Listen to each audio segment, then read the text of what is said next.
오늘 본문으로 바로 들어갑니다. 오늘 본문은 본문을 둘러싼 정황을 이렇게 설명을 합니다. 예수께서 들으시고 배를 타고 떠나사 따로 빈들에 가시니 무리가 듣고 여러 고을로부터 걸어서 따라갔다 그랬습니다. 무엇을 들으시고 왜 빈들에 가셨는가? 그 앞에 성경 말씀을 읽어보시면 예수님이 분봉왕 헤롯이 세례 요한을 죽였다는 이야기를 들으시고 아마도 마음이 착잡하셔서 배를 타고 떠나서 따로 빈들에 가셨던 것 같습니다. 영적 흑암기와 같던 시기에 하나님의 회개의 복음을 홀로 광야에서 외쳤던 신앙의 동제와 같던 일종의 동료애를 느꼈던 세례 요한이 처참히 참수를 당했다는 소식을 듣고 말입니다. 우리도 그럴 때가 있지 않습니까? 누군가 같은 길을 가며 서로 의지하며 살던 이가 떠나면 말로 표현할 수 없는 허전함을 느낄 때 말입니다. 혹은 그냥 마음이 때때로 울적하여 혹은 마음이 심란하여 그냥 홀로 있고 싶을 때 말입니다.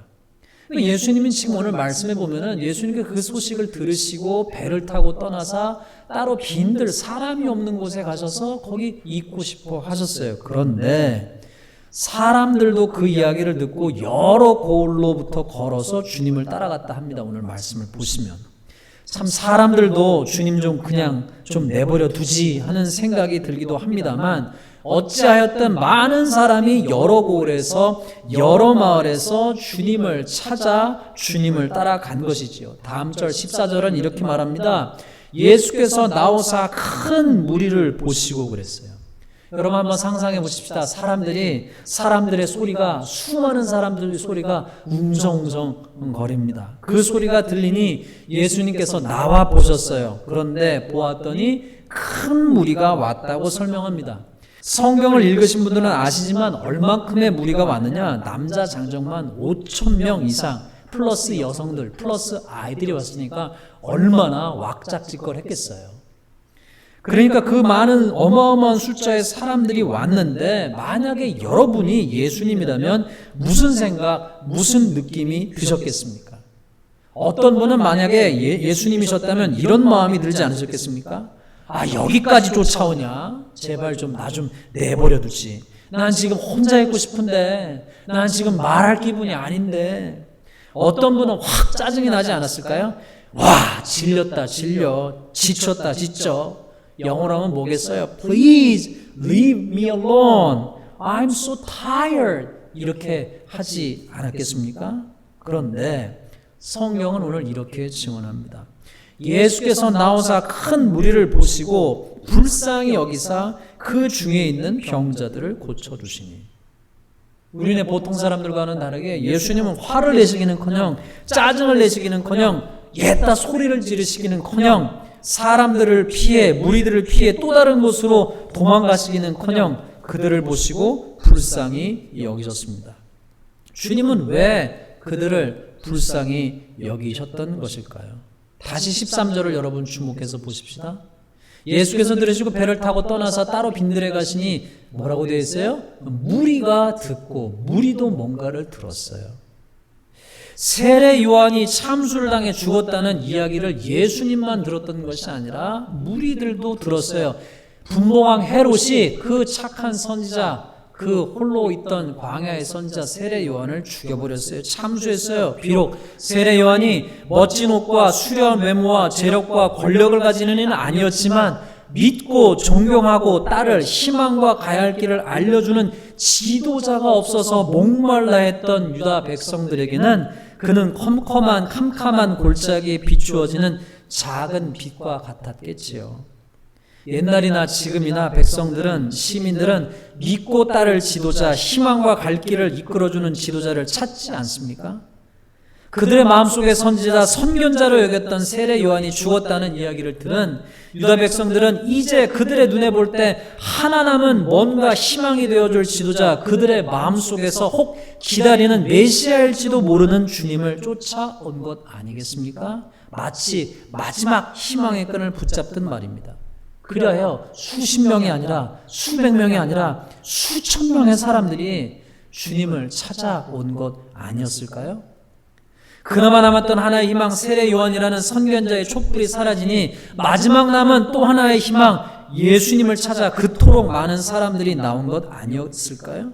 그 수많은 사람들의 눈에 비치어지는 희망을 찾아 희망을 향하여 굶주린 듯한 눈빛을 수많은 5천 명만 생각하면 10,000개 넘는 눈빛 안에 뭔가 희망을 찾는 희망의 끈을 찾는 굶주린 눈빛을 주님이 보신 게 아닐까요?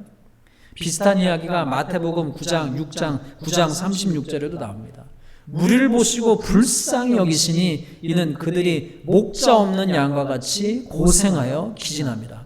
그 수많은 무리에게 분봉왕 헤롯이 있었지만 그 유대 백성을 진실로 사랑하고 아껴주며 돌보고 바른 길로 이끌어줄 목자가 없는 그들의 비참함을 보셨기에 주님은 그들을 불쌍히 여기신 것이겠죠. 다시 오늘의 본문으로 돌아가면 14절을 보시면 주님은 그 수많은 무리를 보시고 불쌍히 여기시어 그들 중 병자들을 고쳐 주셨습니다. 본문과 같은 사건을 보고하는 다른 병행 본문들을 보면 예수님은 병자들을 고쳐 주셨을 뿐만 아니라 그들을 불쌍히 여기시어 여러 가지 말씀으로 가르쳐 주십니다. 그런데 이어서 15장의 말씀, 오늘 15장의 말씀, 집사님 그 다음 거 넘겨주세요. 15절의 말씀은 이렇게 증언합니다.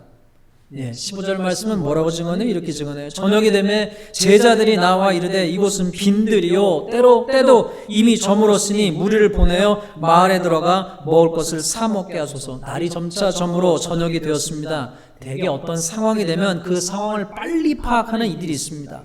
그리고 빨리 그 상황에 맞게끔 행동하는 이들이 있죠.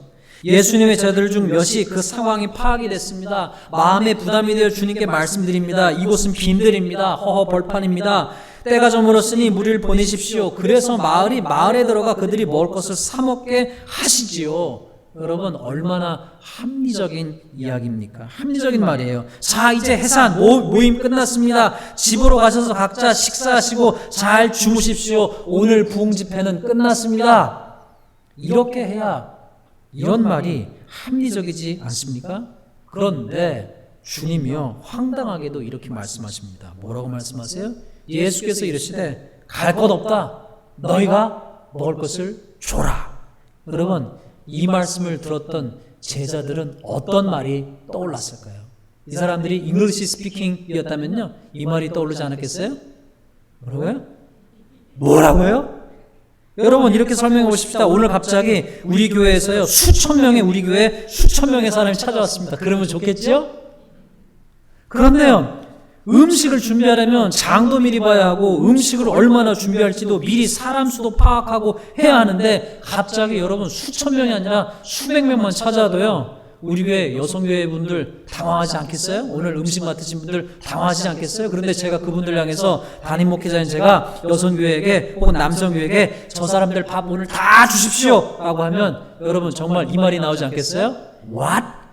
뭐라고요? 목사님? 여러분 이런 얘기가 나오지 않겠어요? 아니 많은 사람을 음식 대접하는 게 쉬운 일이 아닌데 너무 쉽게 목사님 얘기하시는 거 아니에요?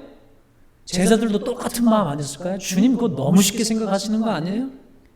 다른 병행 본문들을 보면은 이 똑같은 얘기를 담고 있는 마가복음, 누가복음, 요한복음 이런 여러 복음들을 찾아보면 계산 빠른 제자 빌립이요 말하기를 딱 이 산수가 빨리 돌아가는 거예요. 그러니까 뭐라고 얘기했냐면 200데나리온이나 듭니다. 어떤 분은 요즘 돈으로 환산해서 미국 돈으로 환산하면 대략 이렇게 얘기를 해요. 2만 불 정도 든다고. 갑자기 2만 불이 어디서 나요? 그렇잖아요. 이게 무슨 얘기예요? 빌립이 하는 얘기가 그 돈 우리에게 없습니다. 주님 정신 차리세요. 이 얘기 아니겠어요? 그거 우리 버짓 넘는 얘기입니다. 이 얘기 아니에요? 그런데 본문들의 정황을 보면 주님의 눈빛이 아주 단호하셨던 것 같아요. 조금도 흔들림 없이. 제자들이 좀 니고시에이션을 주님과 좀 하려고 하는데 주님은요 일개의 여지도 없이 뭐라고 말씀하시는 거 아니냐? 갈 것 없다. 너희가 먹을 것을 줘라. 여러분 그 상황에서 여러분이 그 12제자라고 생각해 보십시오. 어떤 제자는 투덜거리지 않았을까요? 이게 말이 돼? 우리가 그렇게 큰 돈이 어디 있어? 빌립처럼 말입니다. 어떤 제자는 열받지 않았을까요? 아니 그건 저 사람들 책임이지 왜 우리가 하라고 하시는 거야? 어떤 제자는 눈이 휘까닥 돌아가지 않았을까요? 이건 우리가 할 수 있는 일이 아니야. 우리 능력 밖의 일이야. 이렇게 얘기하지 않았을까요? 그런데 단호하신 주님은 마가복음 6장을 보면은 이렇게 말씀하셨어요.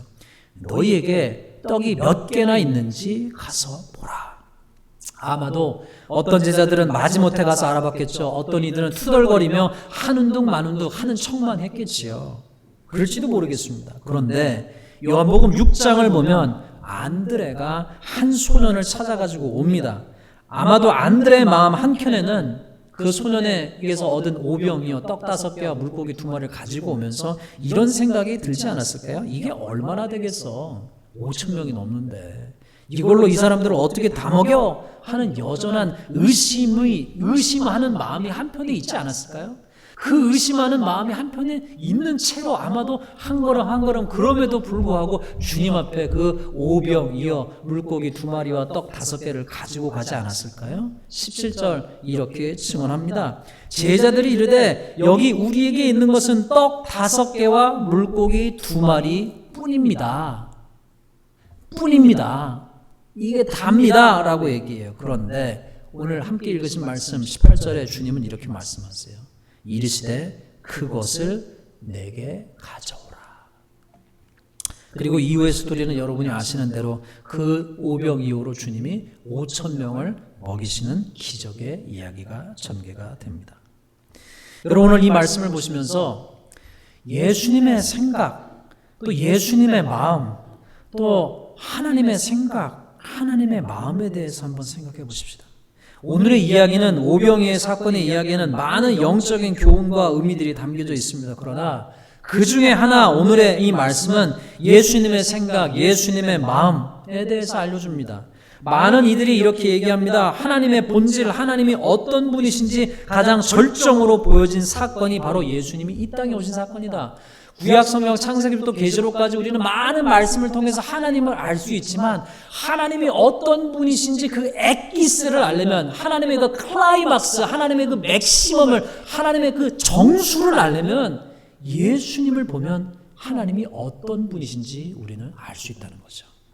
요한복음 14장 8절에 빌립이 이렇게 얘기합니다. 이르되 주여 아버지 하나님 아버지를 우리에게 제발 좀 보여주옵소서. 그리하면 좋겠습니다. 족하겠나이다. 이렇게 얘기해요.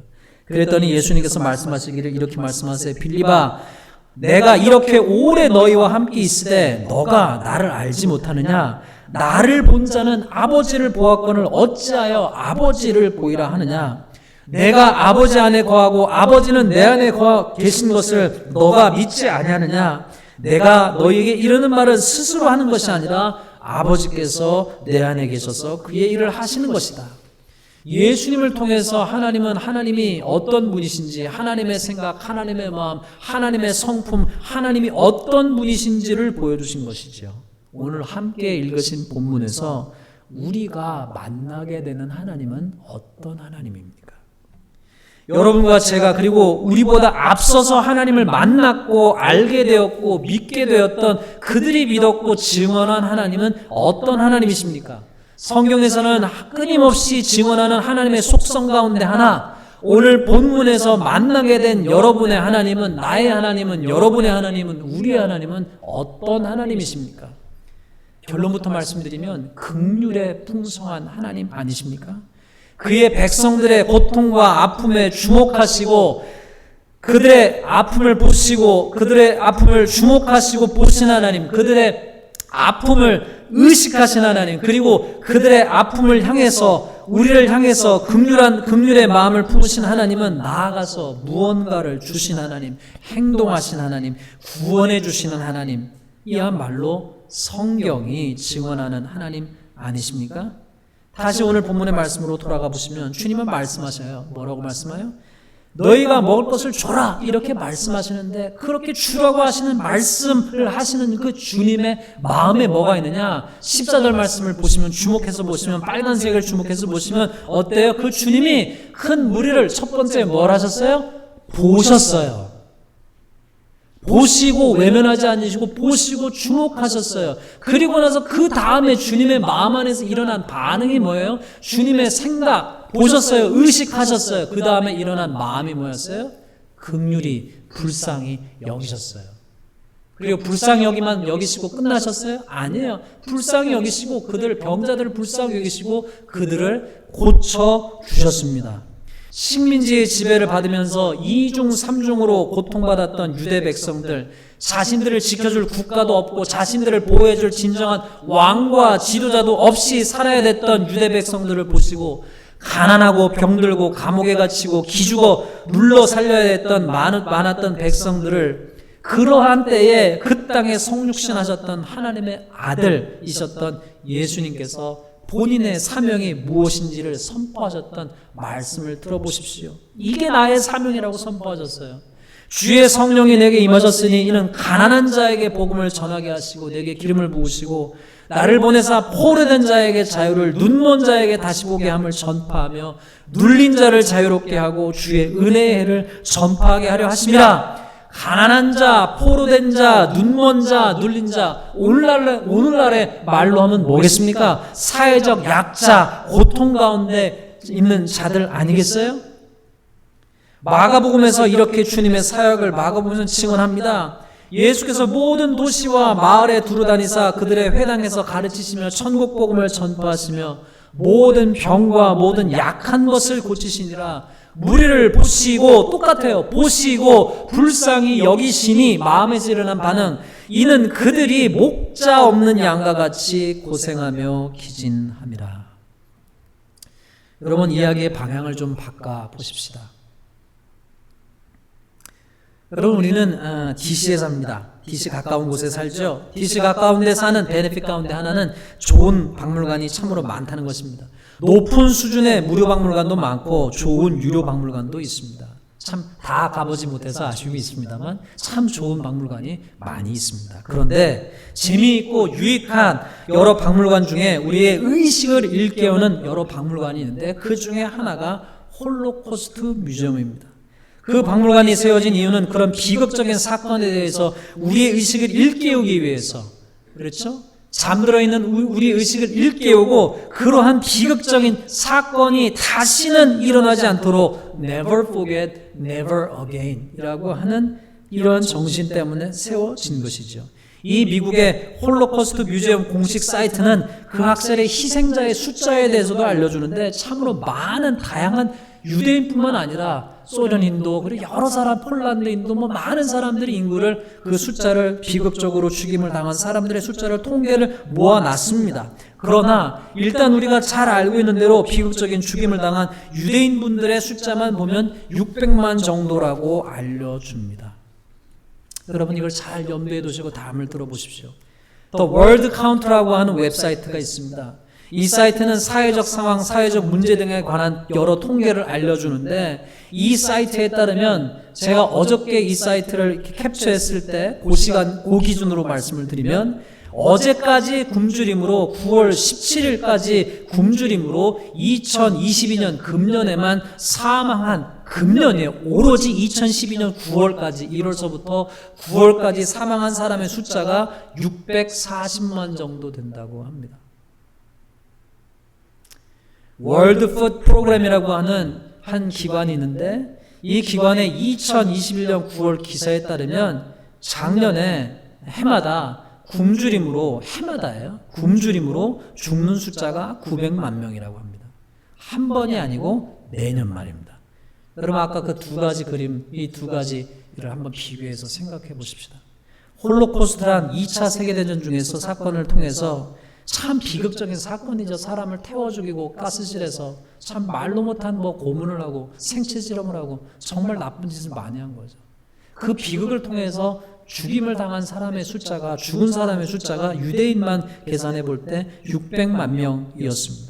그 비극적인 죽임을 당한 사건에 대해서 세계가 아파하고 awareness를 갖고 경각심을 가져서 never forget, never again 이라고 이렇게 사람들에게 일깨워야 된다고 이 홀로코스트 뮤지엄을 세계 곳곳에 세우고 경각심을 일깨우는 이때 그 사건과 비교해서 생각해 볼 때 매해 every year not just one year가 아니고 every year 매해 900만 명이 죽어가고 있는 사건에 대해서 우리는 어떤 경각심을 가지고 있는지를 생각해 봐야 하지 않겠습니까?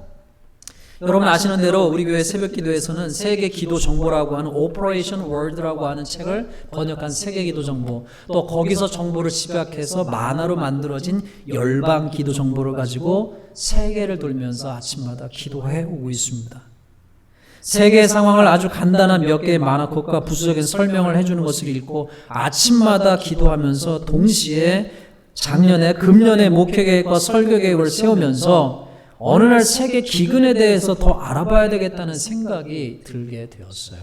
그리고 나서 어느 날 이 책을 구입을 했습니다.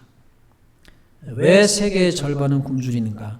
장 지글러라고 하는 학자가 유엔에서 일하면서 식량기구에 일하면서 전 세계에 왜 이렇게 도대체 이렇게 경제가 발전되고 농업기술이 발전된 이 시대에도 왜 세계의 절반은 여전히 굶주리는가라고 하는 그 정말로 아픈 질문을 가지고 세계 곳곳을 찾아다니면서 그 원인을 실태를 파악한 것을 집약해서 쓴 책이고 한국말로도 번역이 된 거였어요.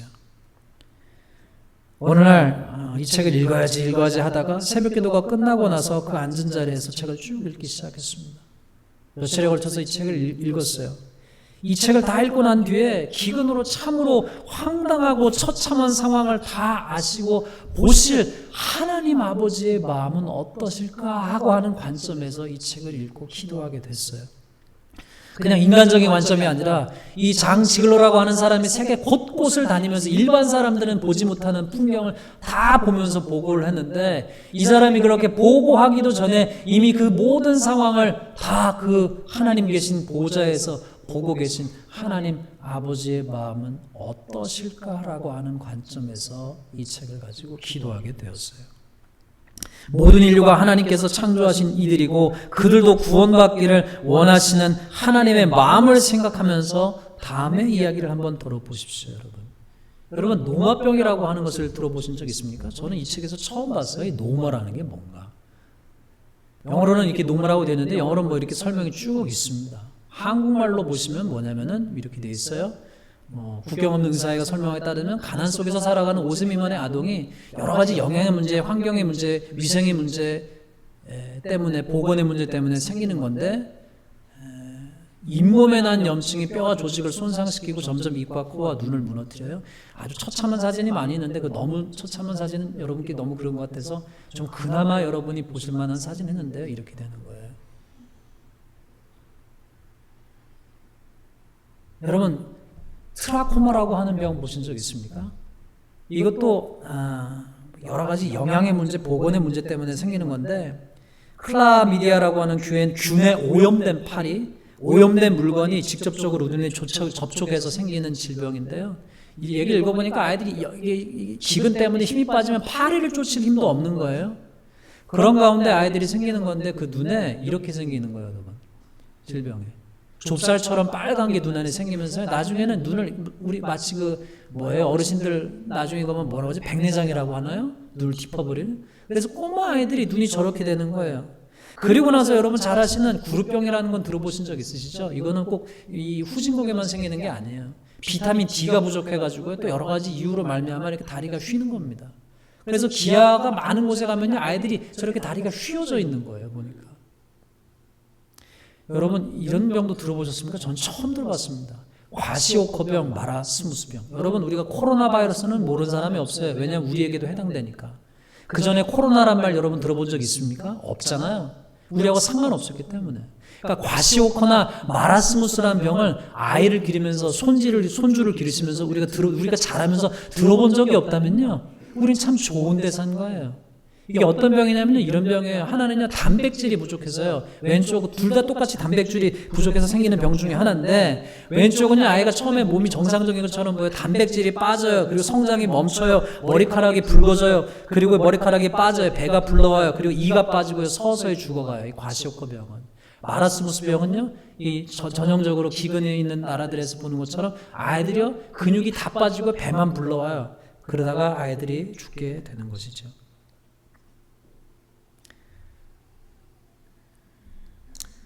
장 지글러는요 이런 얘기를 합니다. 숫자로는요 저도 몰랐던 것이 뭐냐면 아시아가요 기아 인구가 더 많다는 거예요. 저는 아프리카가 제일 많은 줄 알았는데 아마 인도 때문에 그런 것인지 방글라데시하고 아시아의 인구가 더 기아 인구가 많아서 5억 5천만이고 사하라 이남의 아프리카가 1억 7천만이에요. 사람이 이분이 설명하는 게 이거예요. 사람이요 물을 안 먹어도 조금은 살 수 있다. 음식을 안 먹어도 살 수 있다. 그런데 3주 딱 3주라는 거예요. 딱 3주가 넘어가면 어떻게 되느냐? 당분이 빠지고 지방이 소진되고 탈진 증세가 되고 체중이 줄고 그 다음에 일어난 일이 뭐냐면은 면역 체계가 무너진다는 거예요. 우리 같으면 걸리지도 않을 병에 아이들이 걸려서 죽어나가는 거죠. 설사가 가속되고 구강 기생충, 구강에서 입안에서 기생충이 생기고 호흡기에 염증이 생기고 근육이 파괴되는 거예요.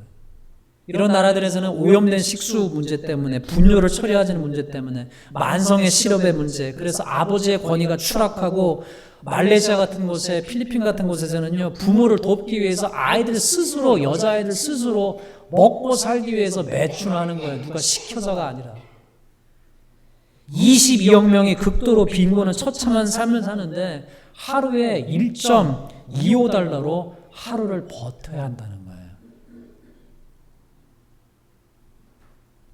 서수단이라고 하는 곳에서는 난민 캠프에서 그 캠프에 같이 있는 사람들이 세계 식량 계획이라고 하는 단체에서 음식을 제공하지 않으면 음식을 뭐라도 만들기 위해서 엄마들이 아기들이 우니까 땔감을 찾아서 물을 구하기 위해서 나가는데 비참한 것은 그 지역을 장악하고 있는 테러리스트들과 반군 세력들 혹은 나쁜 독재자에 의해서 다스리고 있는 정부군이 그 여인들을 납치해서 강간하고 신체를 훼손한다는 거예요. 4분마다 어린이 한 명이 비타민 A 결핍으로 인해서 시력을 잃어버린다는 거예요. 더욱더 가슴 아픈 스토리는 난민 캠프에서 에디오피아의 한 간호사 같은 경우에는 아이들을 먹이기 위해서 고쳐달라고 데리고 오는 거예요. 먹이기 위해서 고쳐달라고 또. 그런데 식량과 의약품의 한정으로 간호사들이 하는 역할이 뭐냐면 그 온 아이들을 고쳐주는 것이 아니라 간호사들이 누가 살아남을 가능성이 있는지 그 순간의 상태로 보아서 누구를 죽게 내버려 두면 좋은지를 결정해야 된다는 거예요. 애기 엄마가 나 얘 좀 살려달라고 얘 좀 고쳐달라고 얘 좀 영양제를 맞춰달라고 이렇게 안고 오면 간호사가 하는 일 그 아이를 고쳐주는 것이 아니라 의약품이 한정되기 때문에 얘는 줘봐야 죽을 아이라고 판단하면 너무나 냉정한 판단이죠. 약이 없어서 미안하다고 얼굴을 외면해야 되는 거예요. 장 지글러는 이러한 기근의 문제에 대해서 유럽연합의 잉여 농산물을 아프리카 시장에 덤핑으로 팔므로 말미암아 그나마 열심히 하루에 9시간 10시간을 일하는 농부들이 자기네가 열심히 일한 이 농산물의 가격이 처참한 가격으로 떨어지니까 결국은 농사를 하다가 말고 결국은 농사를 접고 그냥 도시 빈민가로 흘러들어가서 거기에서 굶주려 죽어가는 비참한 상황에 대해서 얘기해요.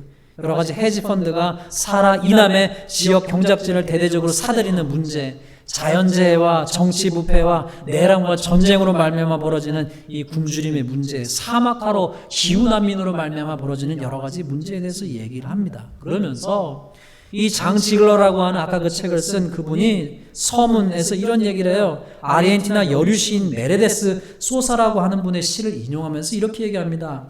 나는 신에게 꼭 한 가지만 청한다. 고통 앞에서 내가 무심해지지 않기를. 다른 사람의 아픔을 내 아픔으로 느낄 줄 아는 유일한 생명체인 인간의 의식 변화에 희망이 있다. 여러분, 세계 기근의 문제를 아파하는 이들이 여러 날을 기념하더라고요. 어떤 단체는 5월을, 어떤 단체는 10월을 기념하는데 그런 날들 가운데 Feeding America라고 하는 미국 안에 있는 단체는 9월을 Hunger Action Month로 정하였고, 그리고 어제 우리는 Hunger Action Day를 기억하고 금식하고 기도하였습니다. 여러분, 우리 교회는 존 웨슬리 목사님이 시작하신 감리교 운동의 후예 중에 하나인 연합감리교회입니다.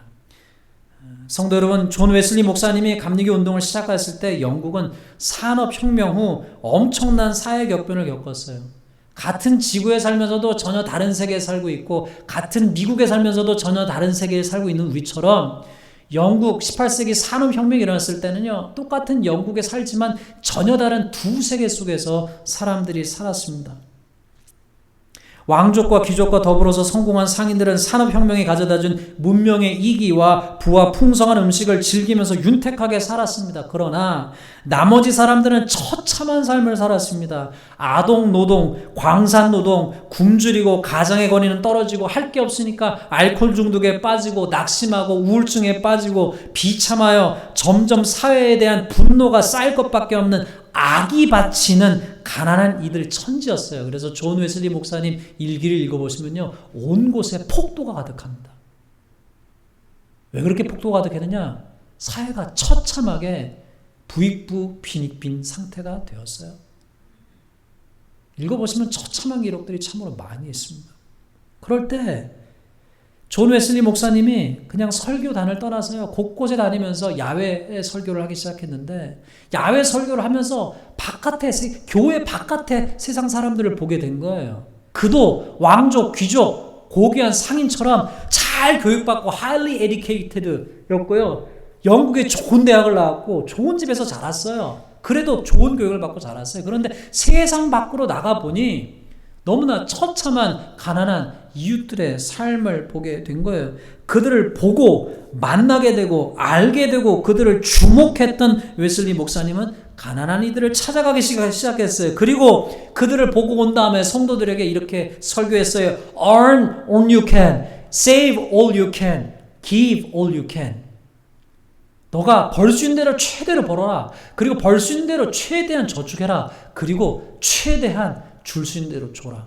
저는 이 가운데 말씀 Save all you can이 우리 지금 2022년을 살아가는 우리가 많이 저축해라. 미래를 위해서, 노후를 위해서 많이 저축해라. 이런 의미로 영국 당시에 설교했는 줄 알았어요. 그런데 조금 더 찾아보니 다른 이유가 있었어요. 이유는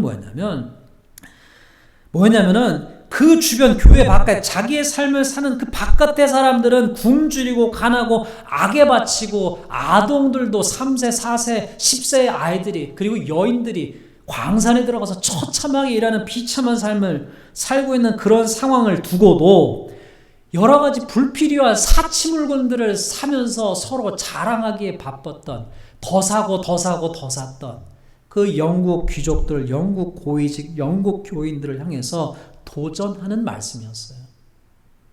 세이브하는 목적이 너 자신을 위해서 세이브하는 게 아니고 그 가난한 이웃들을 위해서 헌금하고 도우고 그들을 돌보라는 도전을 주었던 것이죠.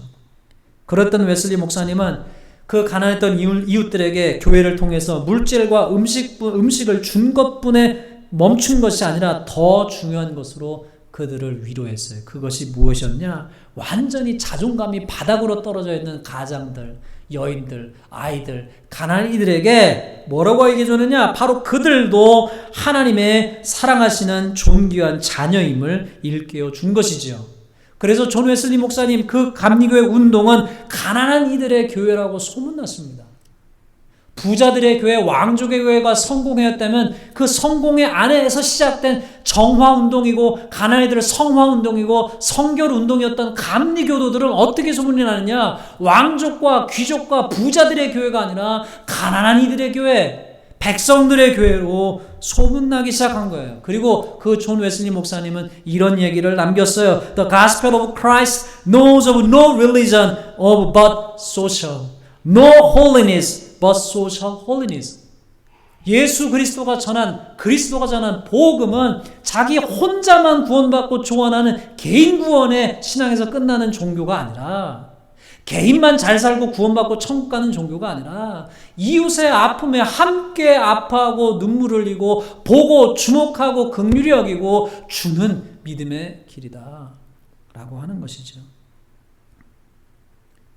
감리교 후예인 알링턴 한인 교회 성도 여러분, 우리 주님은 그 무리를 보시고 불쌍히 여겨주셨습니다. 장 지글러라고 하는 학자는 세계의 기근의 문제를 보고 무심한 마음을 넘어서 함께 아파하며 불쌍히 여기며 본인이 할 수 있는 일을 찾아 눈물의 보고서를 세상에 연달아 내놓았습니다. 2022년 금년 9월까지 기근으로 죽음을 맞이한 640만 명이라고 하는 사람의 숫자를 생각해 볼 때 예수님을 보십시오.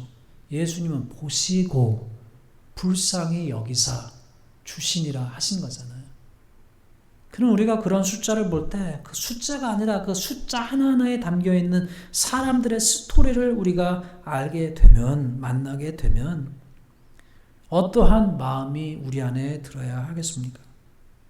또한 동시에 이 숫자를 보게 되면은 우리 마음에는 이것은 우리의 능력으로 할 일이 아니라는 생각이 들지 않습니까? 다른 말로 하면 너무 이 큰 숫자에 압도되지 않습니까? 야, 그건 가난한 임금도 못 고쳐라고 하는 말처럼 말입니다. 마치 5,000명의 숫자에 압도되었던 제자들처럼 말입니다. 그런데 그렇게 압도되었던 제자들에게 주님께서 하셨던 말씀을 보십시다. 제자들이 그러죠. 이르되 여기 우리에게 있는 것은 떡 5개와 물고기 2마리 뿐입니다. 이 물고기 2마리와 떡 5개로는 5,000명 어림도 없습니다. 주님. 말이 되는 소리를 하십시오. 안 됩니다. 못합니다. 그런데 주님이 뭐라고 말씀하세요? 이르시되 그것을 내게 가져오라. 그냥 너희는 그것을 네 손 안에 그것밖에 없을지라도 그 물고기 2마리와 떡 5개를 내게로 가져오라.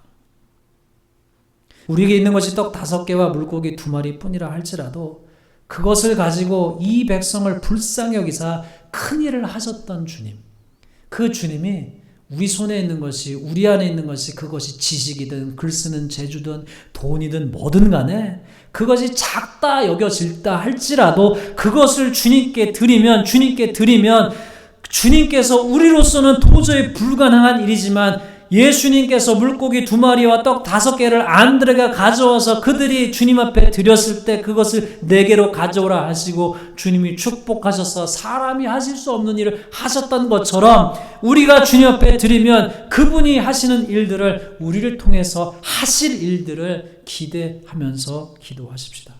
성육신 하셨던 주님께서 그 유명한 산에서 외치셨던 말씀을 기억하시면서 이제 기도하십시다. 주님이 뭐라고 말씀하셨나요?